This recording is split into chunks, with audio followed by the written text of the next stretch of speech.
fresh from the sewers to me. Hello, my baby. Hello, my honey. Hello, my ragtime gal. Suddenly you kissed my wife. Baby, my heart's on fire. Looks like the Minions were obsessed with the crossover figures this Christmas because they dished up another with Party Wallop, a 2024 crossover with the Teenage Mutant Ninja Turtles.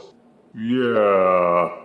Anywho, the Teenage Mutant Ninja Turtles are a phenomenon unto themselves, having started in the 80s as an obscure comic book miniseries about 4 pet turtles who got flushed into the sewers, bathed in mutagenic waste, and became bipedial, trained in the ways of ninjutsu by their equally mutated rat master Splinter. The whole thing was as ridiculous as it sounds, but somehow it all took off. And I mean really took off. The comic has had many sequels. It's gotten cartoon shows, theatrical movies, made for TV DVDs, an avalanche of merchandise, even pudding pies. Teenage Mutant Ninja Turtle pies, fresh from the sewers to you. They certainly have won a place in pop culture and have crossed over into several other franchises, including Transformers. See the box with the top done in classic Transformers style. And the cartoon Teenage Mutant Ninja Turtles cheekily poking their faces through artful rips in the artwork. The figure is visible inside a plastic case, molded artfully into a turtle-like shell. See the back with both modes on display, and some of the customizations you can make below. Images of all the included accessories are on the other side panel. So let's get Party Wallop out and give him a walloping.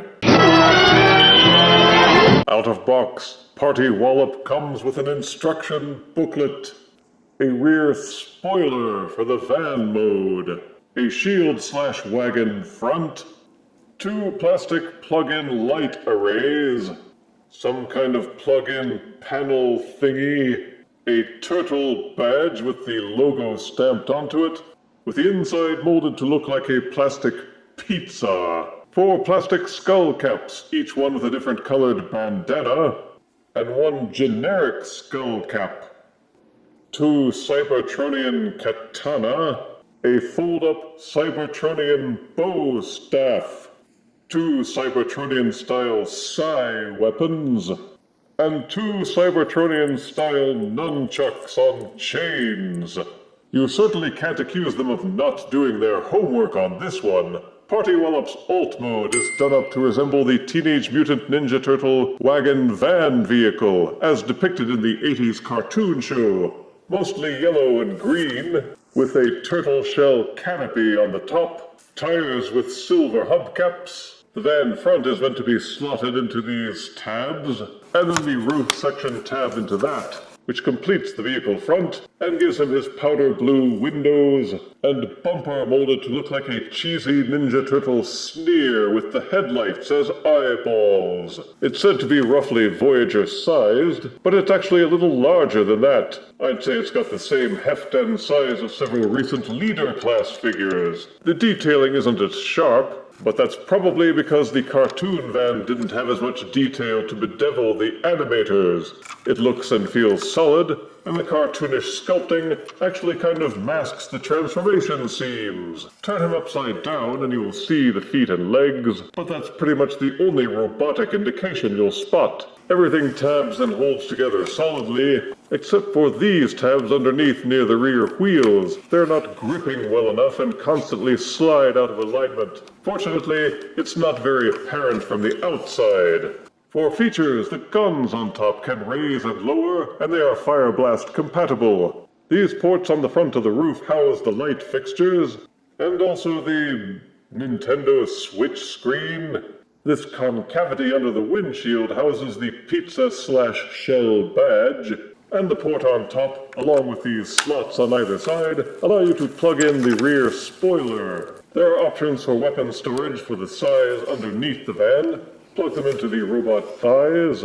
You may also store the katanas just underneath the front bumper.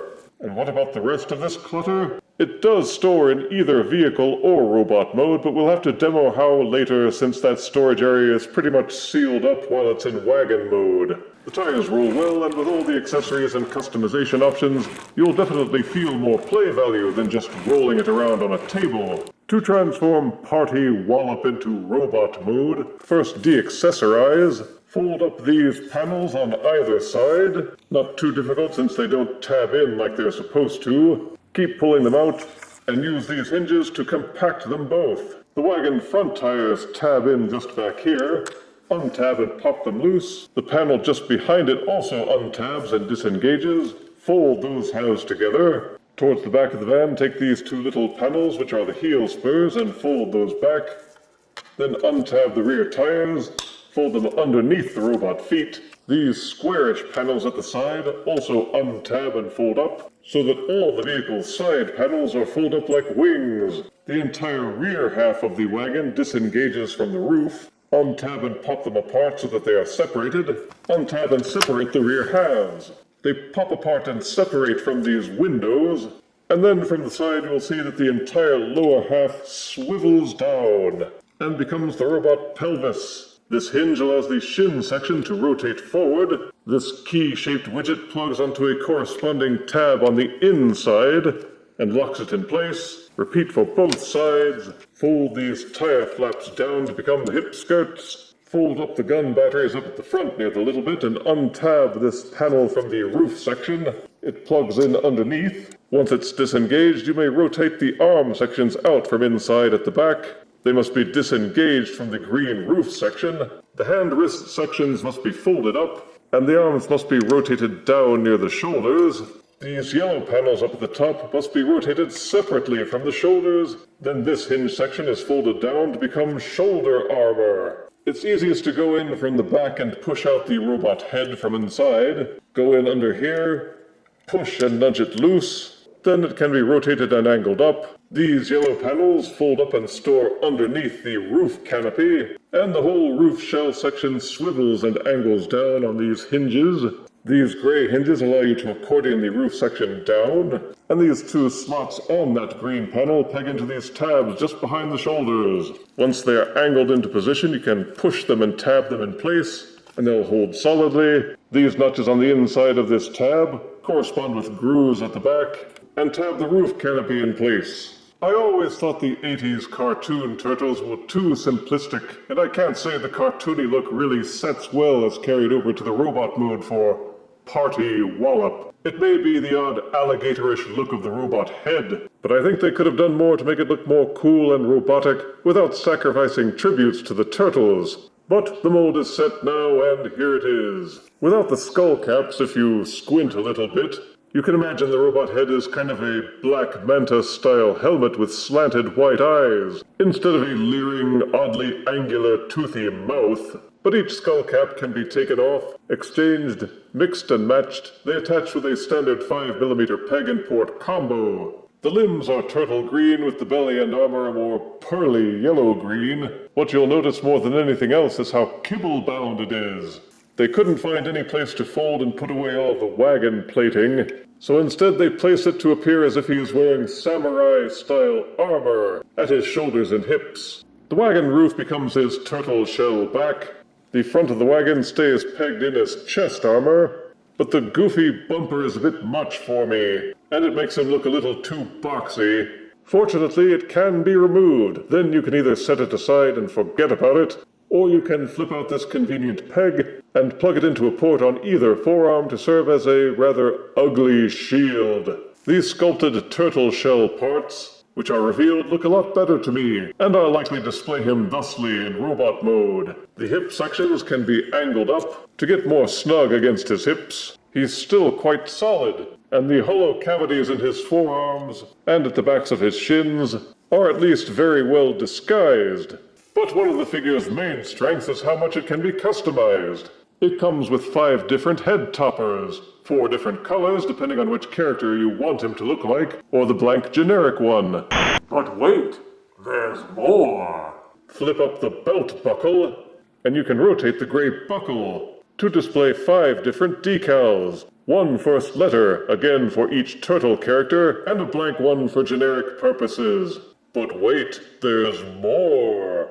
Tilt the guns back to give yourself some clearance, then use that clearance to flip out the yellow panels and expose these storage pegs underneath the shell. Store all the extra skull caps that you're not planning to use underneath. Fold up the bow staff and use this slot in the center and this tab to store it within. Then reclose the flaps, angle everything back down, and you may consider them all properly stashed. But wait, there's more. The nunchucks stab in and store underneath the shoulder flaps. The size tab and plug into the hip armor, and the katana plug into these slots on the robot's shell back. So while they gave him a lot of accessories to cart around, they didn't ignore the fact that you might not want to have him holding everything, and gave everything a nice place to be stored. Arm up Party Wallop with sais, or katanas, or nunchucks, or a bow staff. To customize him as Donatello, or Michelangelo, or Raphael, or Leonardo, though not necessarily in that order. It's got the normal levels of articulation that you would expect in a contemporary figure. The head is ball-socketed for full rotation. It will also tilt up and down, and even waggle from side to side a bit. The shoulders can do a full rotation, but you have to rotate the shoulder armor along with it. You can splay out the arm, but you have to angle the shoulder pads out of the way. There is an elbow swivel. The elbows bend nearly 90 degrees. The fists are mushroom pegged for a swiveling rotation. If you angle down the hip armor, you can actually get full waist rotation. The hip armor does angle up and down. The legs will kick all the way forward, and even all the way backwards if you angle them out a bit to avoid the parts crashing. There's upper thigh rotation, 90-degree knee bend. There's also the ankle pivot, and if you disengage the shin panel from the shin itself, the foot will tilt forward to support a squatting pose. This allows for some good ninja-esque crouching. The 3mm point at the back of the pelvis can be used for mounting to display stands, if you can find one that won't crash with all the kibble. The kibble is in fact the main issue with the robot mode, as all the loose plating on the hips, back and arms and shoulders will inhibit a lot of the poses you may want to try. Weighing nearly 9 ounces strapped up with all his accessories, and standing at about 6.5 inches tall without the backplate and guns, here is crossover Teenage Mutant Ninja Turtles Party Wallop next to Transformers crossover Back to the Future Gigawatt. Here is crossover Party Wallop next to crossover Ghostbusters Ectotron. And here's Transformers Ninja Turtles crossover Party Wallop next to this cheese grater. Or shredder. Transformers crossovers remain a hit-or-miss subline with some really good figures and some kinda sucky ones. Teenage Mutant Ninja Turtles Party Wallop left me wondering which it really was. There were aspects that I liked, and some aspects that seemed a bit childish. Positives are the figure is larger with some genuine heft. It's got solid robot and alt modes. There's a literal wagon load of accessories and options for customization. You can doll him up to be whichever of the turtles you liked best, or mix and match things to your own tastes. The transformation engineering is original, it's got strong articulation, and all the plastic feels sturdy. Negatives are there are kiddie overtones which are hard to ignore, and which may put off the more adult collectors, though that may not be an issue with those who were genuine fans of the 80s cartoon show. Some of the panels don't tab in as securely as I'd like, and Wallop is extremely kibble-hampered in robot mode. Those who aren't fans of Teenage Mutant Ninja Turtles will find little appealing about this offering, except maybe to appreciate the new engineering. Still, it's clear they put a lot of effort into it, from the design all the way to the packaging. They cared enough about the source material to try and appeal to its fans. While it loses some points for kibble and cartoon tackiness, crossover Teenage Mutant Ninja Turtles Party Wallop is still good enough to earn 7 out of 10 deaths. Leave it to Hollywood to try and make living in the sewers charming. You mortals know what the sewers are for, right? If you refuse me, honey, you lose me. Then you'll be left alone, oh baby, tell 'em all, and tell me I'm your own.